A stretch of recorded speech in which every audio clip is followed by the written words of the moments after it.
Bienvenidos un día más a misderechos.club, el podcast en el que hablamos sobre los derechos que tienen las personas enfermas o lesionadas, presentado por mí, que soy Jorge Campañ, abogado.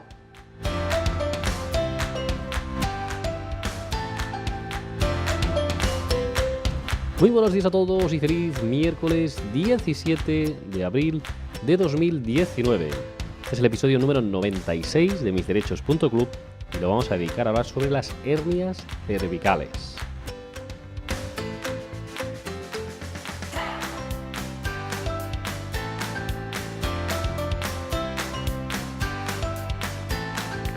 ¿Qué tal? ¿Cómo estáis todos? Espero y deseo que estéis muy bien. Y como siempre, antes de empezar este episodio divulgativo a hablar sobre las hernias cervicales, os voy a pedir que os suscribáis a nuestra lista de correos, que es muy sencillo, ¿sabéis? Si entráis en misderechos.club, ahí podéis acceder a nuestra página web y podéis dejar vuestro nombre y vuestro correo electrónico. Igualmente ya sabéis que podéis seguirnos a través de Facebook, en nuestra página, en misderechos.club, en Facebook. Hay más de 470 seguidores en esta página y que igualmente en Facebook tenemos un grupo privado que requiere de invitación, en el que si lo solicitas, buscas grupo misderechos.club en Facebook, pues encontrarás a más de 300 personas que comparten pues sus experiencias para que te puedan resultar de ayuda. Igualmente también ya sabes que puedes vernos este podcast, además de escucharlo en iTunes y en iVoox, lo puedes ver también a través de YouTube. El canal es Mis Derechos Club y ahí tenemos más de 280 suscriptores. A todos vosotros muchas gracias, y si os suscribís pues mucho mejor, porque ayudáis a que pues, estos canales que hemos dicho pues tengan muchísima más difusión. Y ahora ya sí, si os parece, vamos a empezar este episodio de hoy hablando sobre las hernias cervicales.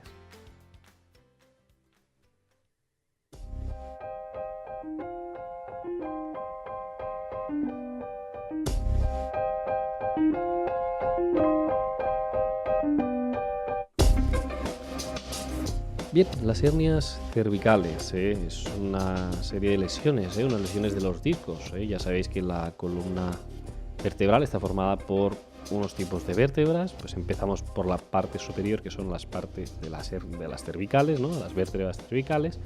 Luego tenemos las dorsales, para acabar con las lumbares. Pues hoy nos vamos a dedicar a las cervicales, a ese segmento superior, ¿no? Justo debajo del cráneo, en el cuello. Pues ahí vamos a dedicar este episodio.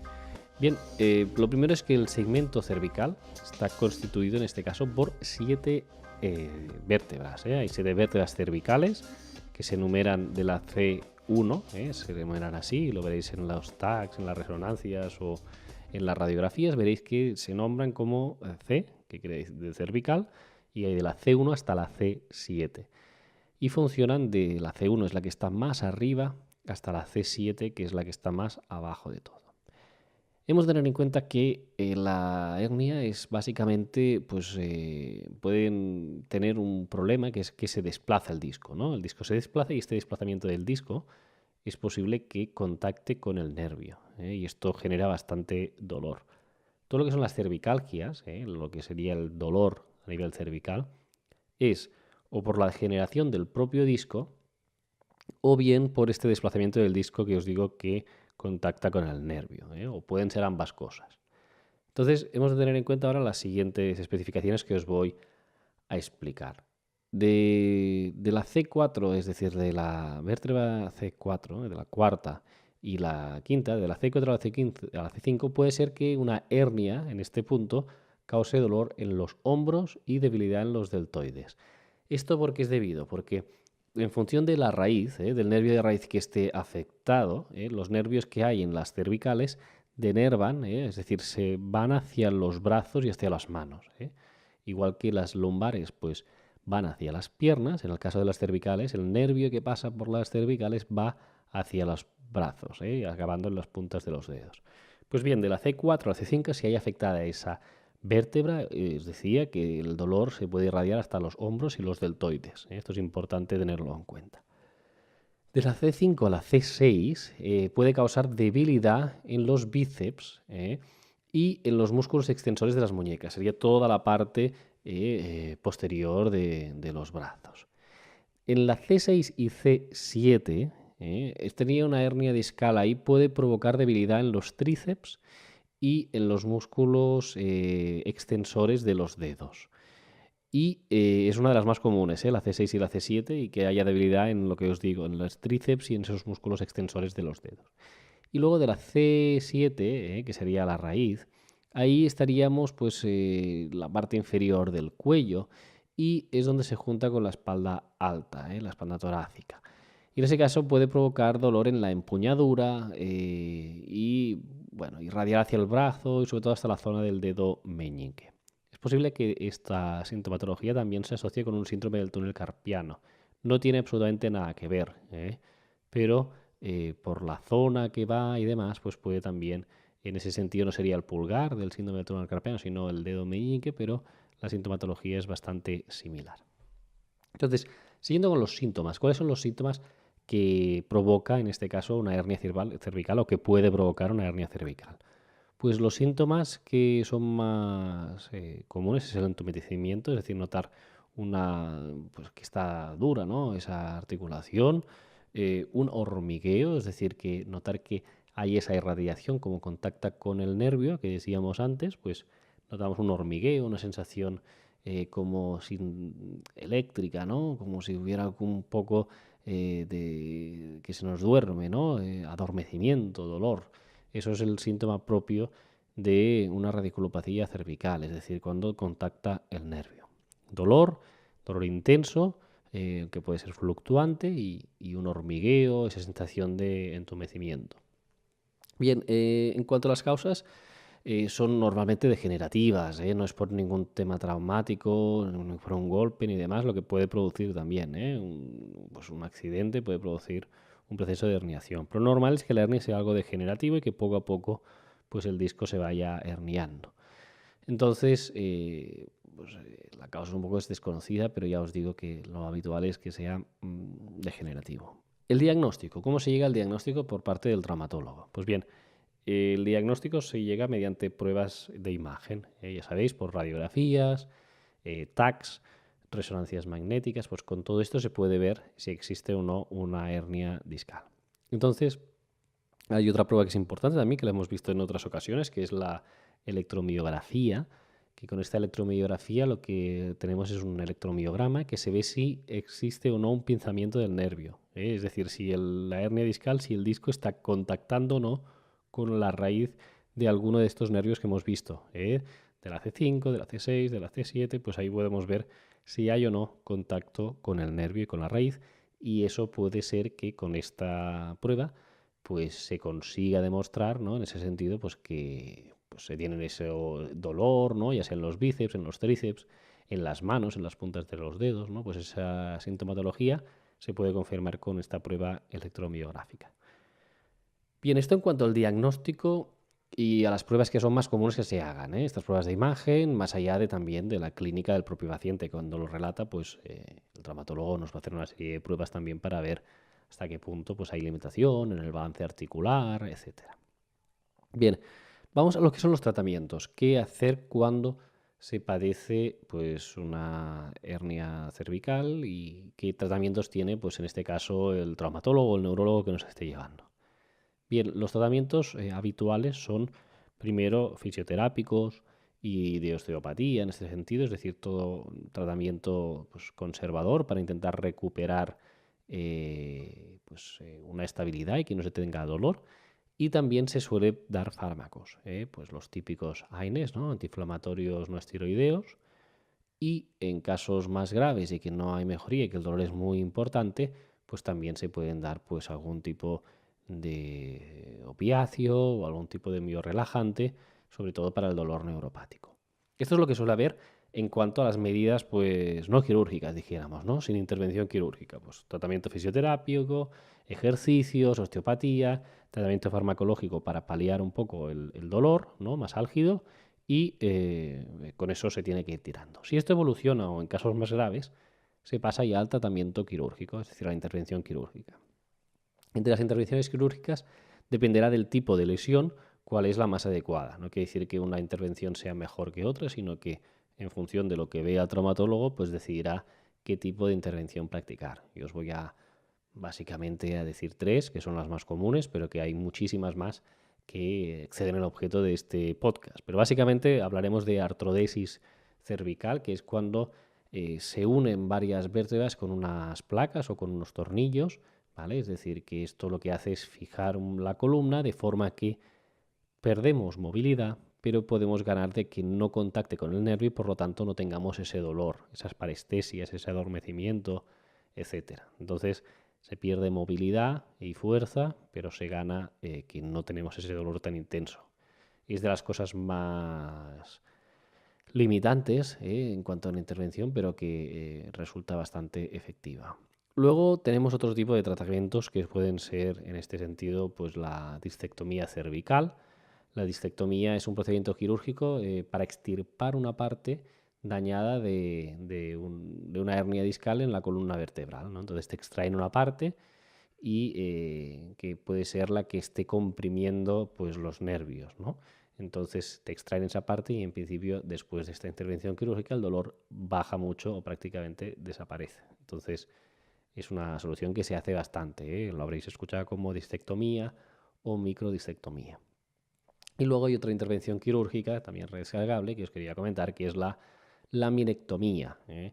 En este caso la laminectomía lo que hace es, perdón, lo que hace la laminectomía es hacer un espacio de extracción de la lámina, lo que hace es que haya más espacio entre las vértebras, de forma que no se comprima el nervio, que no haya contacto de raíz, ¿eh? Como veis, lo más limitante, sobre todo en esto, no es la degeneración propia de los discos, que puede ser eso fruto de la degeneración, ¿no? Es decir, de que nos hagamos mayores y de que cada vez haya más desgaste, lo que se conoce como la osteopenia o la osteoporosis, ¿no? Es decir, que la descalcificación de las vértebras pues, puede provocar dolor. Aquí hablamos de algo más grave, de desplazamientos de discos, de hernias, y que en esos casos lo que se intenta evitar sobre todo es que toque el nervio, que es lo que provoca más dolor y limitación en la mayoría de pacientes. Ahora vamos a lo que es más interesante, como en cada episodio de estos que hacemos, que es la posibilidad de reclamar derechos, ¿no? Empezamos, como siempre, con la incapacidad permanente.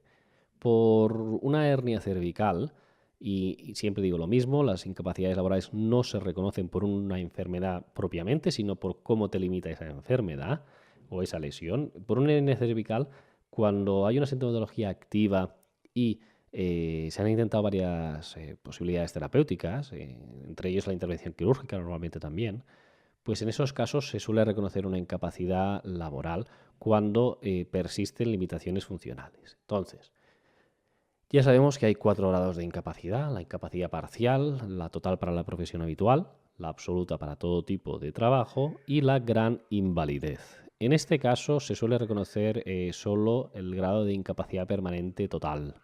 Los otros grados no se suelen reconocer. ¿Cuándo es una incapacidad permanente total? Pues hablaremos de una incapacidad permanente total en casos de profesiones que exijan esfuerzo físico.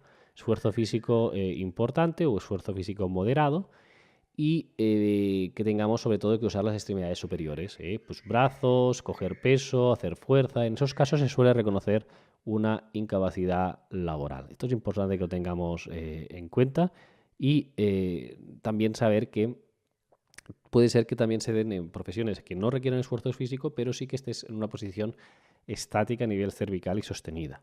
Por ejemplo, se reconocen en profesiones administrativas, existe mucha jurisprudencia, y he tenido ocasión de llevar a personas que se les reconoce una incapacidad total para la profesión habitual porque requiere de estar todo el rato en una posición estática fija, que provoca un dolor importante a nivel de cervical, porque tienes que aguantar todo el peso de la cabeza, ¿no? Y entonces el tener que estar fijo durante tantas horas en esa posición pues puede dar lugar también a una incapacidad total para la profesión habitual. Por lo tanto, profesiones que requieran de esfuerzo físico, de un uso intenso de los brazos, de coger peso, cargas, posiciones forzosas, etcétera, y también aquellas posiciones pues sentadas, ¿no? En sedestación, que sean fijas, posiciones fijas, estáticas, que requieran estar mucho rato con la misma posición a nivel de sostención del segmento cervical. Entonces, incapacidad absoluta para todo tipo de trabajo por una cervical, por una cervicalgia, ¿no? Pues no se suelen reconocer. Es muy difícil porque aún queda una autonomía para poder hacer trabajos, pues quizá no fijos y sedentarios, pero sí que ir cambiando de puestos de trabajo sin esfuerzo físico. pues, trabajos más de, pues, de ambular, por ejemplo, comercial sin tener que llevar peso, ¿no? Que no estés todo el día sentado. Pues en esos casos se suele reconocer, ya digo, una incapacidad total, pero no una incapacidad absoluta para todo tipo de trabajo. Y aún menos, evidentemente, una incapacidad en grado de gran invalidez, ¿eh? Sin embargo, vamos a tener en cuenta que si tenemos otras patologías, pues se valora el conjunto, pero exclusivamente por problemas derivados de una hernia cervical, pues no se suele reconocer. Es muy importante aquí que tengáis en cuenta que se suelen reconocer cuando exista radiculopatía, es decir, cuando esta prueba que hemos dicho de la electromiografía de que tenemos una denervación activa y que como mínimo sea leve, moderada o grave. Si es muy leve, pues no nos van a dar ningún tipo de incapacidad. Así y todo también, cuando seamos tributarios de artrodesis cervical, también se suele reconocer una incapacidad laboral en esos casos en profesiones que tengan esta exigencia que hemos visto. Entonces, estas recomendaciones.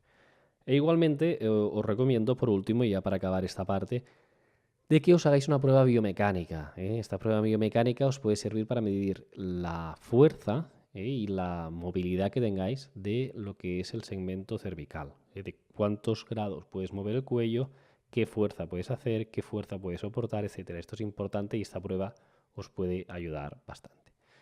Por último, recordaros el tema de la discapacidad. Ya lo sabéis que aparte de la incapacidad laboral podéis mirar el grado de discapacidad que tenéis. Y en este caso, pues como en todos los casos, tenéis que ir a ver el Real Decreto 1971 de 1999, es decir, el decreto por el que se regula el procedimiento de reconocimiento, declaración y certificación del grado de discapacidad. Y tenéis que ir a la tabla 48. En la tabla 48 se mide todo esto que hemos estado viendo para ver si podéis o no tener un grado de discapacidad. Y que hasta aquí lo vamos a dejar. Muchísimas gracias a todos vosotros por la atención que habéis tenido en este episodio de hoy. Os deseo que tengáis un feliz miércoles y os recuerdo que la semana que viene no haremos doble episodio, martes y miércoles. Solo haremos un episodio el miércoles y que será un contestamos a preguntas. Así que yo me despido aquí. Os deseo que tengáis una feliz Semana Santa a todos. Que tengáis un feliz miércoles también y nos vemos aquí el miércoles que viene en un nuevo episodio contestando a las preguntas que hayáis hecho. Que tengáis un feliz miércoles.